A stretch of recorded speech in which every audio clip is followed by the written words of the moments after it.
All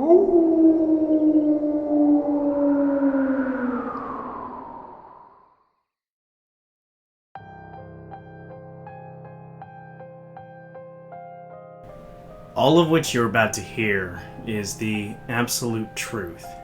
I gain nothing from lying, and in fact wish this was all fiction instead of my life. I suffer from major, severe depression, and have my entire life, medically untreated, until January of this year, so keep in mind I have a mental illness as you follow along. I'll keep any clues of my general location secret, for my own protection, from fanatics willing to do the work of God. Self-identity, a struggle every human faces. The question of who am I has undoubtedly crossed your mind before. Yet, what am I? In the truest sense of the word, what? Many of you have never made such an inquiry to yourself. To get the full story, we have to begin at my birth. January 24th, 1997, at exactly 3:10 a.m., I came into this world. But from the scavenged memories my parents can assemble, not all that easily. I almost took the life of my own mother before I even knew who she was. Me, her sixth child. Her firstborn bastard. Growing up, I was teased by my family, unjustifiably beaten by my parents, strictly as discipline and not abuse, and heavily bullied to a point it qualified as attempted murder.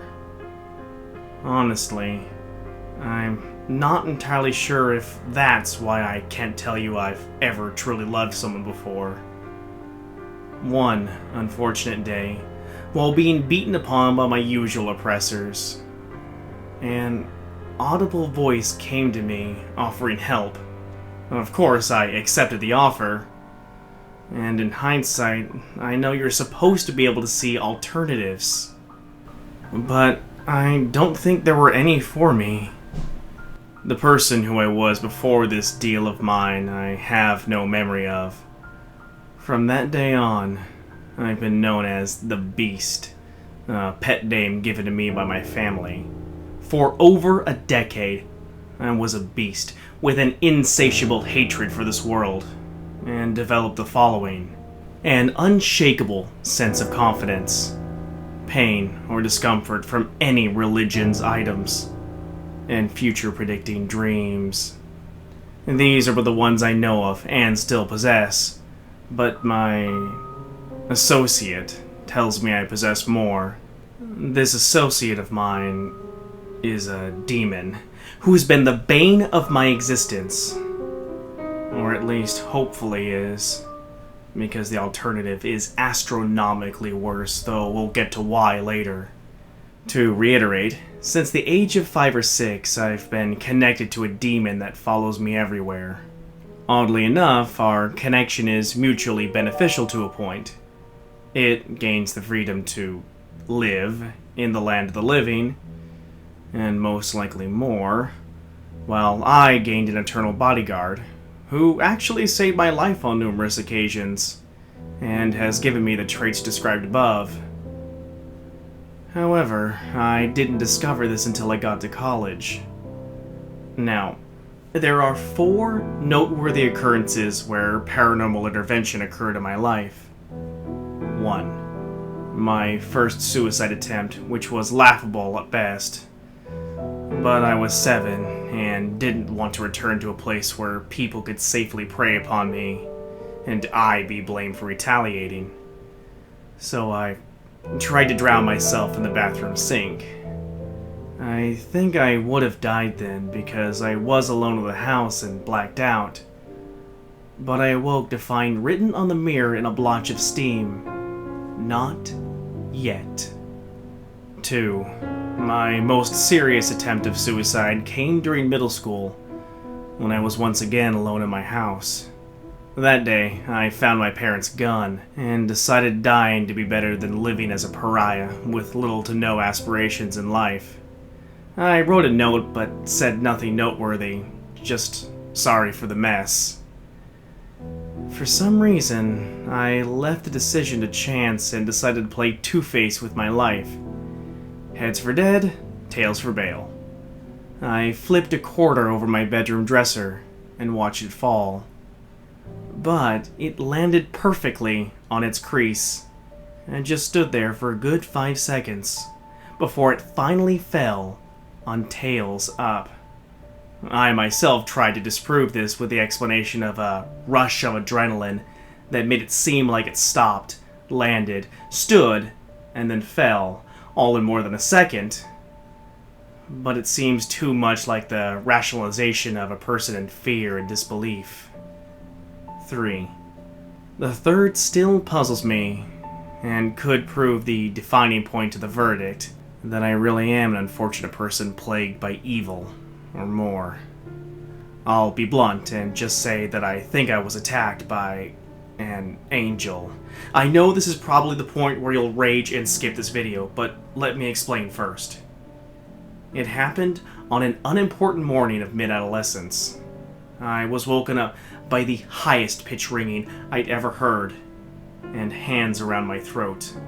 I can't even remember if I tried to put up a fight, but like it would have mattered. But suddenly, I was yanked, the hardest I'd ever been, down my bed, and with that, the choking and ringing disappeared. Something tried to kill me, and something else had saved me.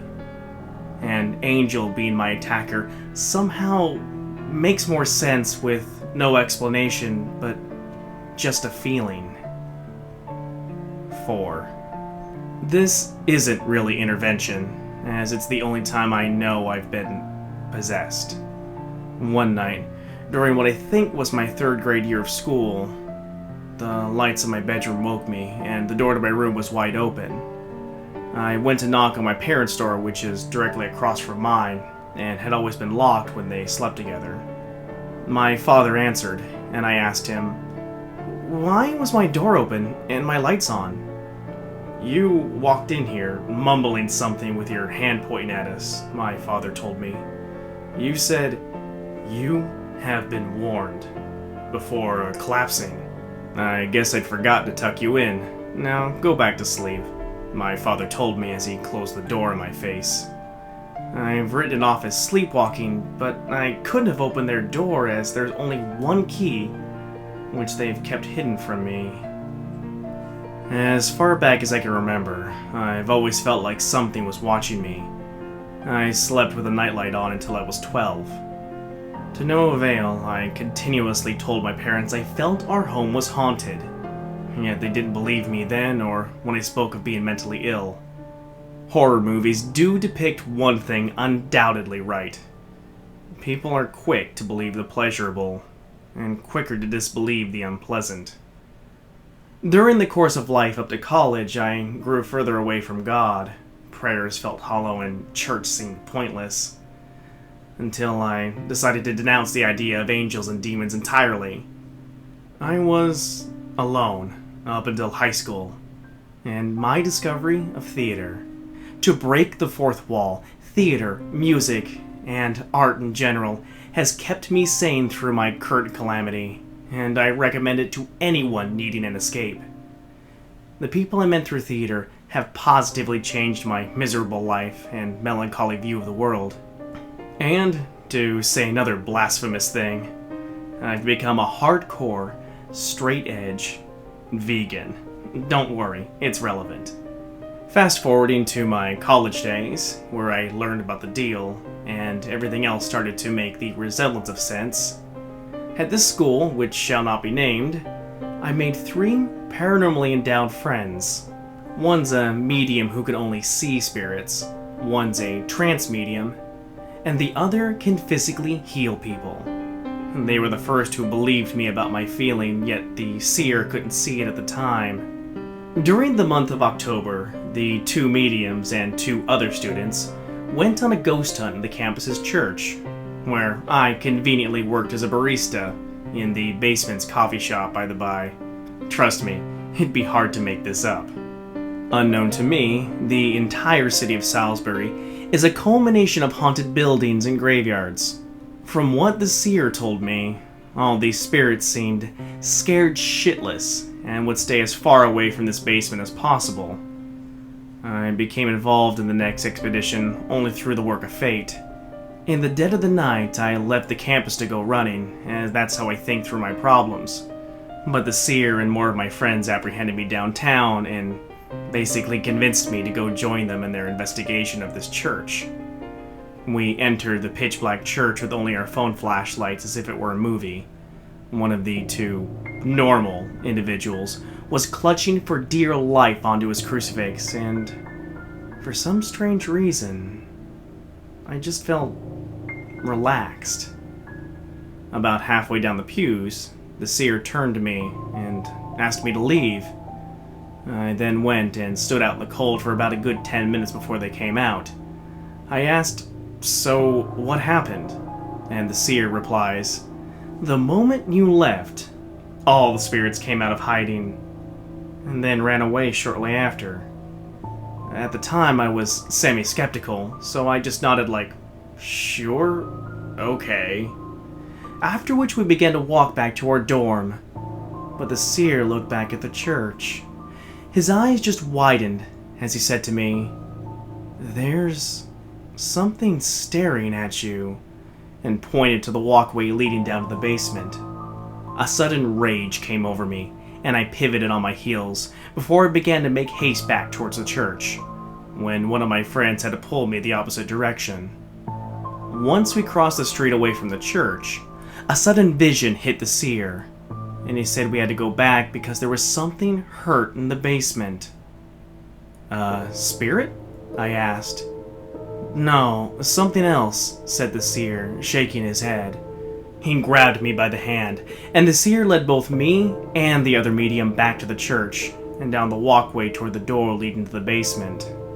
I was asked to wait by the stairs, as the two of them had a conversation. They had come to the conclusion of the following. First, what was down there had been attacked by my demon, and was surviving through a game of cat and mouse. And second, I had to confront the demon to set the spirits at rest. I, and my ethnic background, were like, "Oh, hell no!" Arguing and guilt-tripping ensued, but my fear won that night, and we all left for the dorm. Without my knowledge, the two of them went back to the church alone that night, during the witching hour, and were shortly ran out of there by a demon. During the next week, the following happened. Both normal students were attacked. One had deep scars on his back, and was being affected by a little girl spirit who had been trapped in the basement. The other had burn marks in the shape of a gripping hand on his ankles. Then the medium had become severely weak, and the seer was being stalked by a demon who would stand by his bedside every night.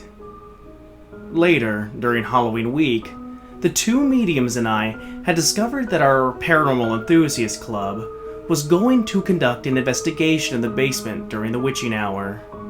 I had already felt guilty about what happened to my friends who were there previously, and I knew that night could prove dangerous for people who were after a bit of thrill. Having about no time before Halloween and a head full of revenge, I made the decision that we had to act. 2 sleepless nights were spent researching on how to sever contracts and discovering the demon's name. The seer had to go through an encyclopedia of demons and use the image of my demon that I gave him as a reference to find its name, which I wasn't allowed to know, because it would act as a backdoor for the demon to return.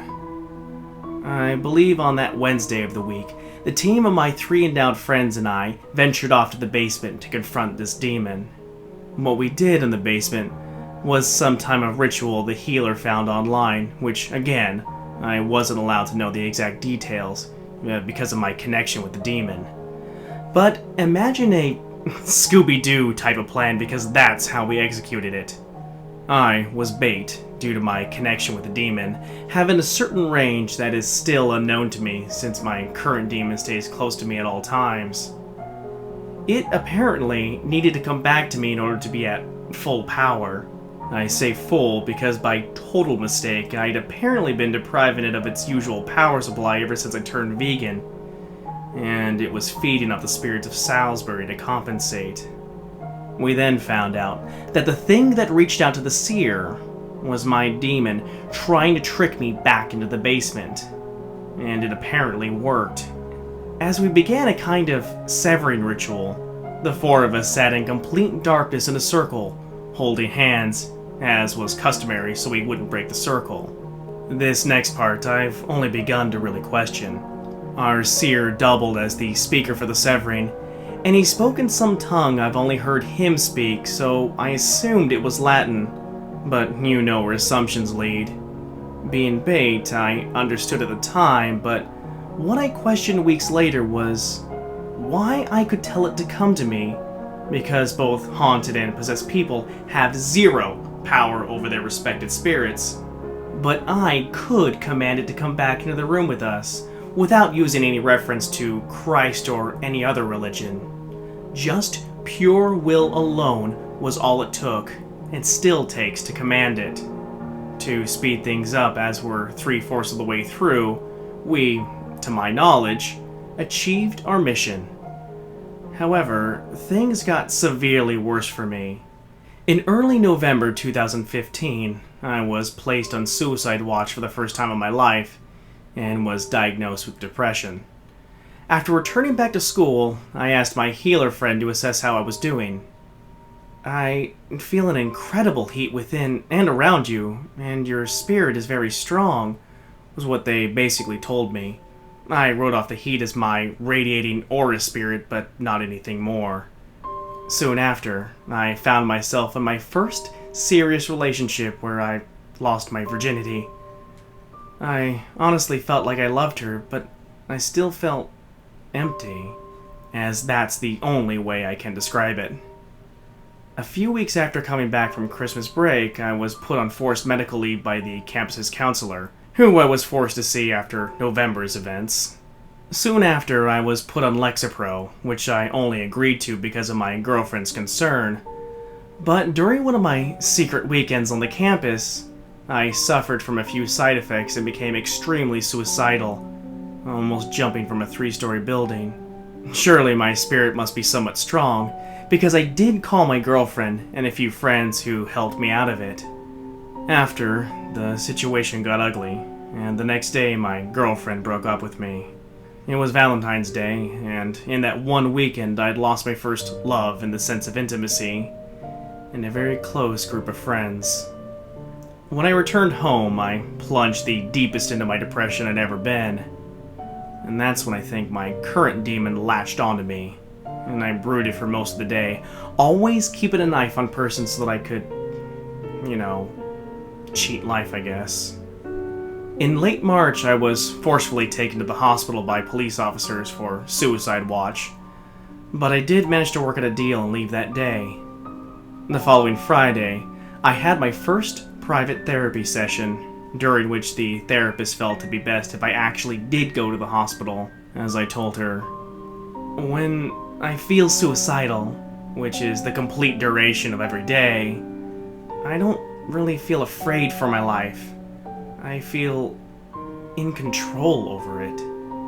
I willingly agreed to admit myself and stayed there for about a week and 5 days, during which I was diagnosed, again, with severe major depression, and prescribed Wellbutrin, which I currently still take.